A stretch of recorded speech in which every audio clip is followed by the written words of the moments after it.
તો સુરતમાં પવન સારો રહેતા પતંગ રસિકોમાં ભારે ઉત્સાહ જોવા મળી રહ્યો છે। આ ઉત્સાહ સુરતવાસીઓનો બમણો થયો છે। શહેરમાં ઉત્તરાયણ પર્વની રંગત જામી છે।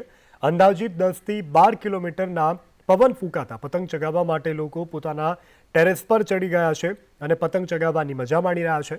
શહેરના ન્યૂ સિટી લાઇટ વિસ્તારમાં લોકો પરિવારની સાથે પતંગ ચગાવી રહ્યા છે અને ઉત્તરાયણ પર્વની મજા માણી રહ્યા છે।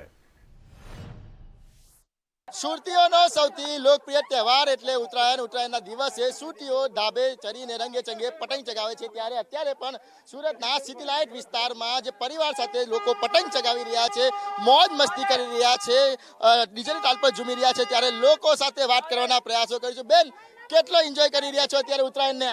બહુ વધારે કરીએ છીએ, ફેમિલી સાથે મજા આવે છે। શું કહેશો, કેટલો એન્જોય કરી રહ્યા છો? બહુ જ મજા આવે છે। આ ફેરી ઉત્તરાયણમાં બહુ જ મજા આવી છે। દર ફેરી હમણાં તો મજા જ આવે છે, કારણ કે ફેમિલી સાથે હોય એટલે મજા જ આવી જાય। કેટલી મજા આવી રહી છે? બહુ મજા આવી છે। આ વખતની ઉત્તરાયણ કેમ અનોખી લાગી રહી છે? કઈ હા, અલગ છે, પવન બી સારો છે, બહુ મજા આવે છે। ઊંધિયું ખાધું? હા, ઊંધિયું ખાધી, આજે ઊંધિયું જ પ્રોગ્રામ છે જમણવારમાં।